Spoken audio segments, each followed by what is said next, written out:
আজকে স্বাধীনতা দিবস সকালবেলা থেকেই চারিদিকে পতাকা উত্তোলন হচ্ছে এবং আপনি সেখানে দাঁড়িয়ে দেখা যাচ্ছে যে আপনি নিজেও রক্ত দিয়েছেন, রক্তদাতা, এবং বহুভাবে রক্তদাতা আপনার কাছে এসে রক্ত দান করেছে। মূলত এখনো কতজন রক্তদাতা দান করেছে? এখনো চলছে, আমি ভেতরে কাউন্টিং এ যেতে পারিনি, তবে আমাদের 200 জন নাম নথিভুক্ত করেছিলাম। এবার এখন যেহেতু সিজনটা এমন হয়ে গেছে যে সকলের বাড়ি বাড়িতে জ্বর আর শরীর অসুস্থতার কারণে কিছু লোক কম হবে এটুকু আশা রাখা যাচ্ছে, কিন্তু এখনো ক্যাম্প চলছে। এটার পরেই তো ডেঙ্গু সিজন, যেখানে প্লেটলেট বহু মানুষের প্রয়োজন হয়। ব্লাড না দরকার হলে প্লেটলেট প্রচুর দরকার হয়, তার জন্য কি মূলত এই আপাতত আমরা এই 22 নম্বর ওয়ার্ডের পৌর সদস্য হওয়ার পর সকল তৃণমূল কংগ্রেস কর্মীদের উদ্যোগে প্রথমবার আমরা এই একটা পবিত্র দিনে রক্তদানের কর্মসূচিটি অনুষ্ঠিত করতে চলেছি। কত রক্তদাতা রক্তদান? এখনো মানে চলছে। কোন ব্যাংকের তত্ত্বাবধানে হচ্ছে? আর চিত্তরঞ্জন আর একটা হচ্ছে NRS। কত টার্গেট রেখেছেন? 200 রেখেছিলাম। কে কে অনুষ্ঠানে উপস্থিত ছিলেন? উপস্থিত ছিলেন আমাদের চাপদানি বিধানসভার বিধায়ক এবং হুগলি শ্রীরামপুর সাংগঠনিক সভাপতি অরিন্দম গুইন মহাশয় উপস্থিত ছিলেন বৈদ্যবাটি পৌরসভার পৌর প্রধান পিন্টু মাহাতো মহাশয় উপস্থিত ছিলেন, আমাদের বৈদ্যবাটির সকল পৌর সদস্যরা উপস্থিত ছিলেন এবং প্রাক্তন চেয়ারম্যান অজয় প্রতাপ সিং সকলেই উপস্থিত মোটামুটি ছিলেন, এবং বৈদ্যবাটি হুগলি শহরের শাখা সংগঠনকে সবাই নেতৃত্ববৃন্দরা উপস্থিত ছিলেন। যারা রক্ত দিয়ে তাদের কি বার্তা দেবেন?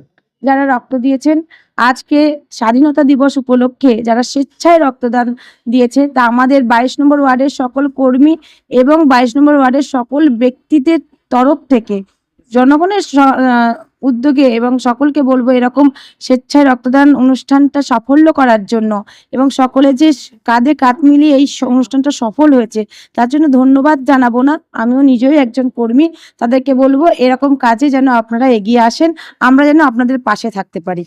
স্বাধীনতা দিবসের প্রাককালে এক মহতী যেরকমভাবে রক্ত দান করেছে, স্বাধীনতা আন্দোলনের তিনি রক্ত দিয়েছেন, আজকে এই মহতী উদ্যোগ রক্ত মানুষের জন্য আজকে কর্মসূচি করছেন, দুটো সমবেত ভাবে কি বলবেন? দেখুন, আমাদের নেত্রী মুখ্যমন্ত্রী মমতা বন্দ্যোপাধ্যায়ের অনুপ্রেরণায় তাদের মানুষের পাশে কিভাবে থাকতে হয়, আমাদের সুপ্রিমো মানে তৃণমূল কংগ্রেসের সুপ্রিমো মুখ্যমন্ত্রী মমতা বন্দ্যোপাধ্যায় যেভাবে আমাদের নির্দেশ দেন এবং তার অনুপ্রেরণায় আমরা সমস্ত কাজকর্ম করে থাকি। দেশে যখন বীর সৈনিকরা বলিদান দিয়েছেন, রক্ত দিয়েছেন, আমরা এই পবিত্র দিনে একটু রক্ত দিয়ে মানুষের সাথে এবং মানুষের পাশে দাঁড়াতে চাইছি। এবং আরেকটা কথা কি, আমাদের একটা সামাজিক দায়বদ্ধতা থেকেই থাকে, সেই জন্য এই রক্তদান শিবির অনুষ্ঠিত হয়েছে। দেখুন, এর মধ্যে দিয়ে আমাদের যখন আমরা 22 নম্বর ওয়ার্ডে ঘুরে দেখাই, কর্মীরা যারা রয়েছে তারা গিয়ে দেখে যে কার কি অসুবিধা রয়েছে, তার মধ্যে দিয়ে অসুবিধার লক্ষ্য করে কার হাঁটা চলার সমস্যা রয়েছে সেই জন্য হুইল চেয়ার তাদেরকে দেওয়া হয়েছে। কারোর বয়স্ক লোক হাঁটতে চলতে পারছে না, রাস্তা পারাপার করতে পারছে না, আমরা তাদের ভরসার হাত হয়ে যখন রাস্তা পারাপার করে দিই তখন মনে হয় তাহলে সম্বল লাঠি তাদেরকে একটা উপহার যদি দেওয়া যায়, সেজন্য কিছু বয়স্ক মানুষদেরকে একটা লাঠি দেওয়া হয়েছে। এবং কিছু মানুষ অ্যাক্সিডেন্ট হয়েছিলেন, তাদের চলাফেরার সমস্যা হওয়াতে বাড়ির লোকের ছিঁড়ে দিদি একটু যদি আমাদের একটু মানে ক্রেচারের ব্যবস্থা করে দেওয়া হয়, সেগুলোকেও আমাদের এই অনুষ্ঠানের মাধ্যম দিয়ে, এবং চাপদানি বিধানসভার বিধায়ক আমাদের খুব কাছের মানুষ, বৈদ্যবাটি পৌরসভার পৌর প্রধান যার সাহায্য আমাদের সবসময় থাকে, তাদের হাত ধরে আমরা তাদের উপহারগুলিকে তুলে ধরেছি এই অনুষ্ঠানের মধ্যে। আমার নাম বৈদ্যবাটি পৌরসভার পৌর সদস্য শতরূপা চক্রবর্তী। ধন্যবাদ। আমার দেওয়ার হচ্ছে কিছু লোকের উপকার হতে পারে, এর জন্য দিয়ে এটা দেওয়া খুবই ভালো, এই উদ্যোগটাও আমার সাধুবাদ জানাই। এখনো যারা মূলত রক্ত দিতে ভয় পায় তাদের উদ্দেশ্যে কি বলবেন? কিছুই হবে না, এই একটু ভয় পায় তারপরে ঠিক আছে, আমি তো এই 3বার দিচ্ছি, কোনো অসুবিধা হচ্ছে না। ভয়ের কি কিছু আছে? না, ভয়ের কিছু নেই। রক্ত দিলে শরীরে কতটা উপকার হয় শুনেছি, কতটা হয় জানি না। আপনার নাম? নবকুমার হায়দা। আপনি কি স্থানীয় বাসিন্দা? আমি এইখানে মিষ্টি দোকান আছে কালীপাড়া মোড়ে।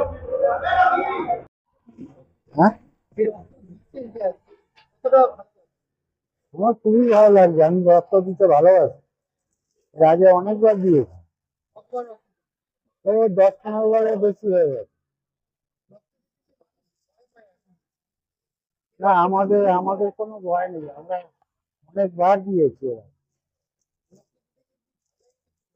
না না, এটা উপকার আছে। ধন্যবাদ। হ্যাঁ, এই সামনে রক্তদান করা বহুত ভালো কাজ। অনেক পেশেন্ট আছে যাদের রক্তের দরকার পড়ে, কিন্তু রক্তের অভাবে ওরা মারা যায়। ওই জন্য রক্ত যারা দান করে তারা অনেক ভালো কাজ করে। আচ্ছা, এখানে মানুষের সারা কতটা থাকে? অনেকটাই ভালো কাজ। বিভিন্ন জায়গাতে বিভিন্ন টাইপের আপনারা ক্যাম্প করে আছেন, সেখানকার এই স্থানীয় এখানকার মানুষদের কতটা সারা পেয়েছে? এখানে একটু বেশি আছে। বিশেষত এখনই মানে যে সিজন পড়ছে এরপর থেকে ডেঙ্গু আসছে, ডেঙ্গুর জন্য কতটা দরকার রক্ত? ডেঙ্গুর জন্য বেশি দরকার। কারণ কি ব্লাড থেকেই তো আপনারা প্লাজমা তৈরি করেন। আর এখনো বিজ্ঞান এতটা উন্নত হয়ে গেছে, তারপরেও রক্তর বিকল্প কিছু তৈরি করে না, কিংবা আর্টিফিশিয়াল কিছু করা যায় না। এই উদ্দেশ্যে কি বলবেন মানুষকে রক্ত দেওয়ার? যে যারা ফিট আছেন তারা যাতে রক্ত দান করেন, এতে অনেক রোগীর জীবন বাঁচবে। রক্ত দেওয়া কতটা জরুরি? রক্ত দিলে নিজেদেরই ভালো, কারণ রক্তের উপর তো কিংবা সংখ্যা তৈরি হয়। তাহলে যে রক্ত দিবে সে নিজে সুস্থ থাকবে। আচ্ছা, রক্ত দেওয়ার পর কি কি কোনো সিমটম আসে? না, একটু হয়তো একটু মাথা ঘোরাতে পারে, তাছাড়া কিছু না। আপনার নাম? Accept করা। কোন কলেজ থেকে আসছেন? NRS। এর আগেও আমি অনেকবার চেষ্টা করেছিলাম রক্ত দেওয়ার, কিন্তু শরীর অসুস্থতার কারণে আমি দিতে পারিনি। এবার আমি প্রথম রক্ত দিচ্ছি, কিন্তু এই পবিত্র দিনে যেখানে দেশের জন্য বীর সৈনিকরা রক্ত ঝরিয়েছে, আমরা ঠিক মানুষের দায়বদ্ধতা, সমাজের জন্য মানুষের কাজ করব, এই একটা আনন্দ। ঠিক এই আনন্দটা হচ্ছে, আমি যেহেতু মা, আমি যখন প্রথম মা হই, ডাক্তারবাবু বলেন তোমার ছেলে হয়েছে বা তোমার বাচ্চা হয়েছে, তো আমি যখন মা হতে পেরে যে আমার একটা আনন্দ হচ্ছিল, একই রকম ভাবে বেডেই শুয়ে আছি, তো আমার ঠিক একই আনন্দ উপলব্ধি হচ্ছে, বেশ আমার ভালো লাগছে। সমাজের বার্তা কি থাকে? মানুষের জন্য, মানুষের সাথে, মানুষের পাশে যে কোনো পরিস্থিতিতে মানুষকে থাকতে হবে, এটা একটা মানুষের দায়বদ্ধতার মধ্যে পড়ে যায়।